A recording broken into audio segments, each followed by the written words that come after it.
Welcome to Brain Vision. Hi everyone, so what we have is a steady state compressor that has a volume flow rate of air of 15 liters per second. We have an initial pressure of 120 kPa and temperature of 20 degrees Celsius, and at the outlet of this compressor the pressure is raised to 800 kPa and the temperature also goes up to 300 degrees Celsius. We know that the total power used is 6.2 kilowatts, and what we're asked to find is what portion of this power is used to push the flow and what portion of this power is used to increase the pressure. So what we're going to do is first go through our assumptions. We know that the compressor is steady, and we're also going to assume that air is an ideal gas. So what this allows us to do is first select our gas constant. So since we know that this is air and we're going to assume that it's ideal, we know that the gas constant R is going to be equal to 0.287 kilojoules per kilogram Kelvin. We can also go ahead and solve for the specific volume of our air at the inlet. And just by using the ideal gas law, we can say that specific volume V1 is equal to RT1 over P1. And these are all quantities that we know. So we can go ahead and solve for a specific volume at 1, and that's going to be equal to 0.7008 meters cubed per kilogram. Now we can go ahead and use the specific volume at 1 to solve for our m dot, or mass flow rate, and that's simply going to be m dot is going to equal our v dot over a specific volume at 1.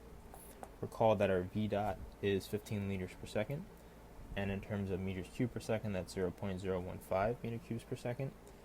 So let's go ahead and write that 0.015 meters cubed per second all over our specific volume, which is 0.7008 meters cubed per kilogram. And what this gives us is an m dot equal to 0.02140 kilograms per second.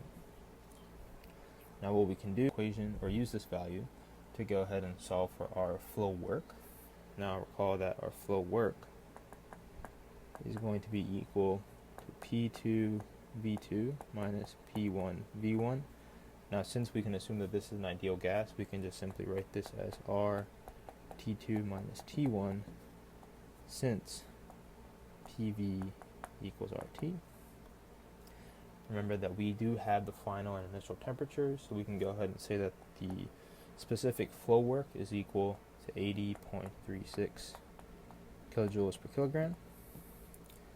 We can actually find the flow power by just saying that flow power is equal to m dot times the specific work used for the flow.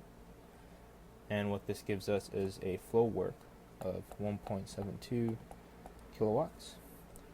Remember that we know that total work is going to be equal to 6.2 kilowatts, and the total work is also equal to the work flow plus the work used to increase the pressure of this flow.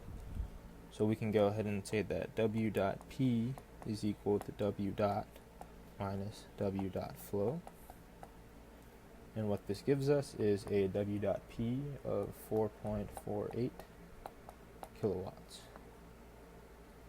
So what we can actually do is just break that down into the powers that we're asked for. So we know that W dot flow equals 1.72 kilowatts, and W dot P equals 4.48 kilowatts.